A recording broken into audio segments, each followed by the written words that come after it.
Hello, everyone, and welcome to episode number 2 of the Jazz Bass Journal, the place where we get a perspective on jazz from the low end.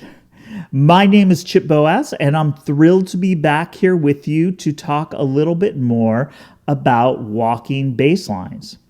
Last time, we looked at the walking bass lines as a core part of the jazz bass player's job.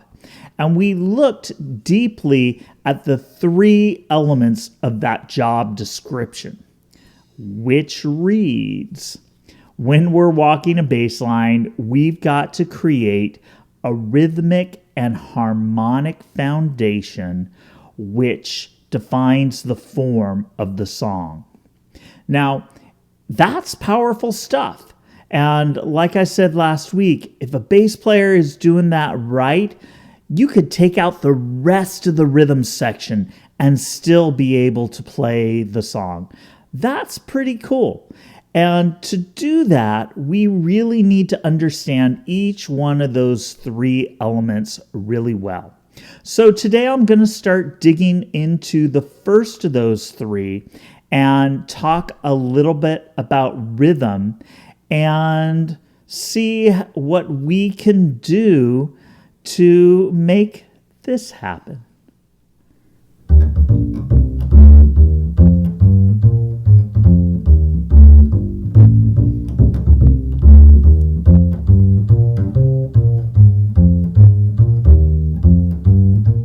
Now, at its core, a walking bass line rhythmically is a series of steady quarter notes with an emphasis on beat 2 and beat 4.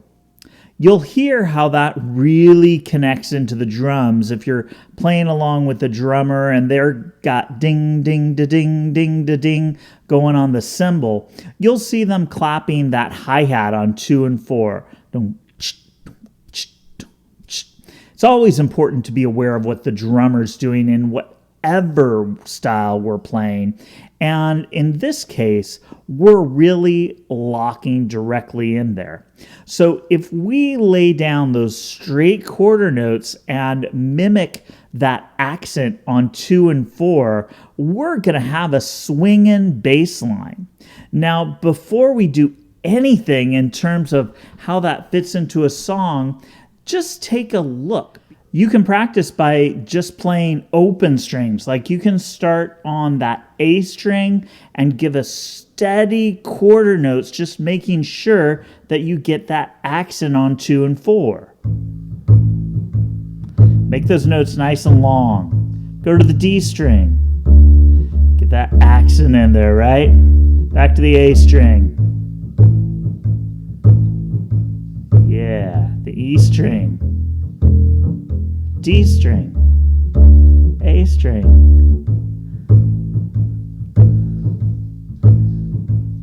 If you just play straight quarter notes with an accent on 2 and 4, you're going to get the job done.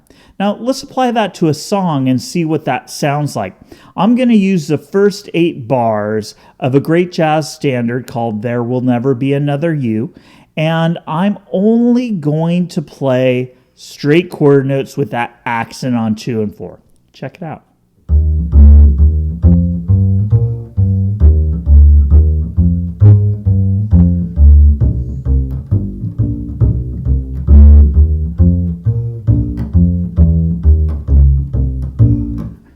So those quarter notes are where we start, but they're definitely not where we end when we're playing walking bass lines.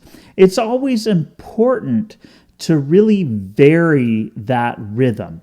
Now, you don't want to vary it too far because you still want to keep that steady quarter note foundation. But we can't just play quarter notes. And you might be asking, well, why can't we? If straight quarter notes with an accent on 2 and 4 gets the job done, why don't we just do that? Well, I guess you could, but we are playing jazz, and jazz has some really important elements in it. Jazz is about spontaneous composition.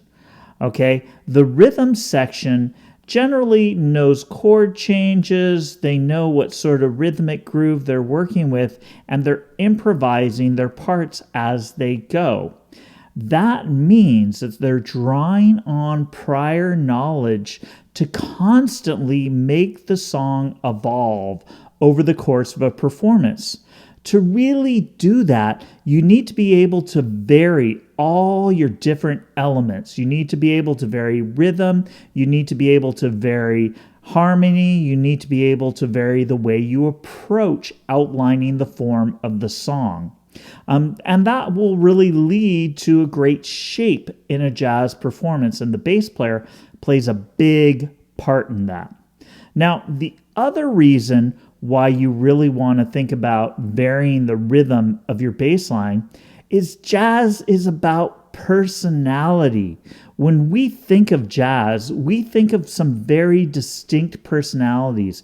If we were going to talk about bass players right away, I could think of names. I could think of Ray Brown. I could think of Paul Chambers. I could think of John Patitucci. I could think of Christian McBride. I could think of Ron Carter. And the list goes on. And each one of those players had a distinct way that they approached walking bass lines.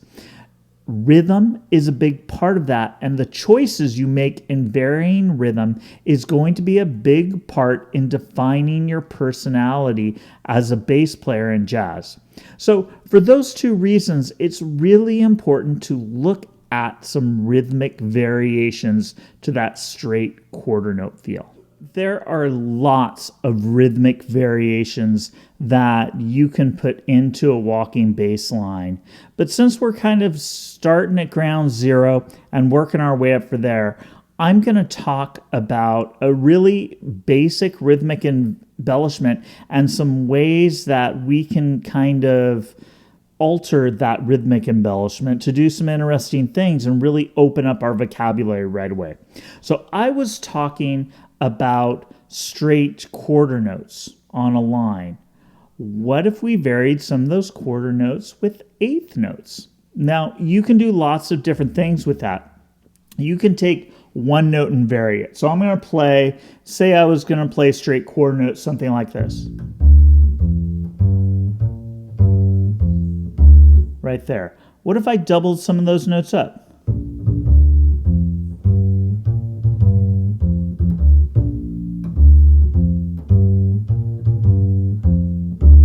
You can hear right away that line starts to evolve a little bit.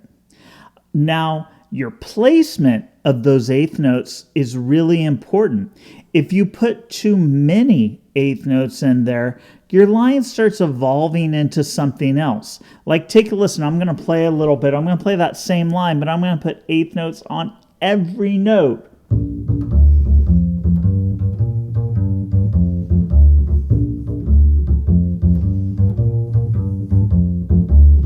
So now I'm playing a groove that leans more towards like a blues shuffle, related to jazz, but it's not that swing that we really want to put in there. So your choice of how much you use those eighth notes is really important. Now, the other thing that we really want to think about is, are we going to double one note or are we going to double different notes? Like, try this. If we're playing this, right, my bass line, and I want to double up some notes.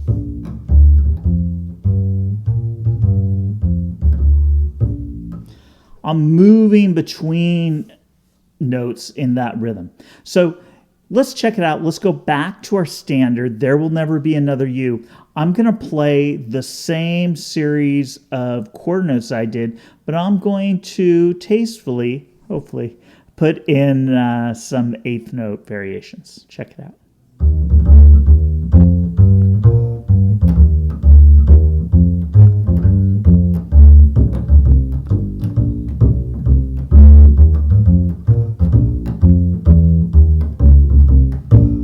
Pretty cool, right? And once you start finding places to put those eighth notes in, it can also really add a lot of rhythmic momentum to your bass lines, which can be really powerful in lots of different jazz settings. Now, there's more that we can do with those eighth notes. Once you feel comfortable with the eighth notes, you can start adding in what we call ghost notes.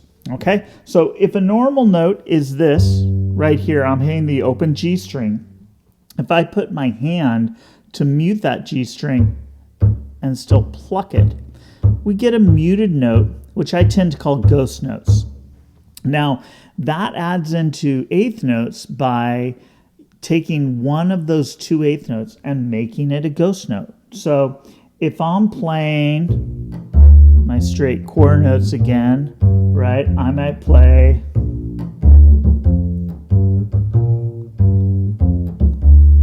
now. Do you hear in there when I doubled up notes, instead of playing two solid eighth notes, I took the first eighth note, played a pure note, and then I muted to get a ghost note on the second eighth note. This can be pretty powerful because right away it starts adding more of a percussive element to your line, and it also kind of locks into a drummer just a lot better because it's got that rhythmic element.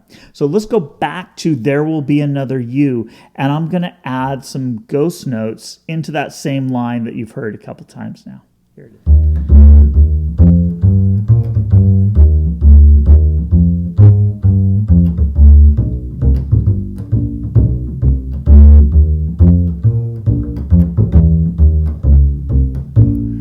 Now, there's one more thing that I want to talk about in terms of eighth notes in a walking bass line. This is another technical element that you can add into those eighth notes to vary things up and make your line a little more interesting. This is going to be a pull-off. Now, this is going to happen with your left hand here. I'm going to pluck once to this B flat that I'm playing with my pinky, and then I'm going to pull my hand off the string, and I get that open G string sounding. This can add a whole other percussive element. It also can add a lot of variation to your line, because if you're playing a note higher up on the neck and you pull off, you're going to get a large interval leap between those two notes, which can be kind of cool in the context of a line. So I'm going to go back to my line with There Will Never Be Another You, and I'm going to add in pull-offs right now. Let's hear how that sounds.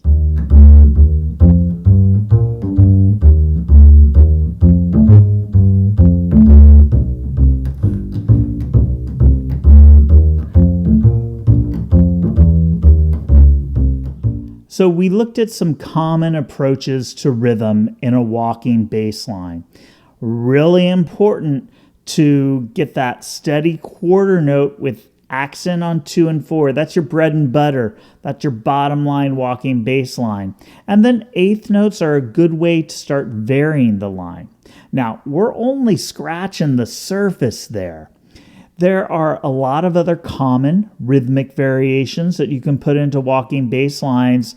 And honestly, your creativity can take you anywhere with rhythmic variations and walking bass lines. When I think about creative use of rhythm, the first name that always pops into my head is Ron Carter. He has done so many interesting things with rhythm and walking bass lines, and really, honestly, push the art form forward in so many different ways. I would recommend checking him out and listening to some of the stuff he's done. But start here. Get your quarter notes happening. Get those eighth notes happening. And next time we'll talk a little bit about note choice and ways to approach harmony. In the meantime, I want to let you know that all the examples that I played today are notated, and if you subscribe to my mailing list through the link in the comments, I'm going to be sending out links to grab that notation. I'll have it there in standard musical notation, as well as tablature. If you're playing electric bass and you want to look at it in that way, you can, so that you can really build on some of the things I talked about today. I send out a free MP3 of new music every week too on my mailing list, so sign up and let's stay connected. All right, everyone. I hope that you stay on the low end this week and have some fun playing some jazz bass. I'll see you soon.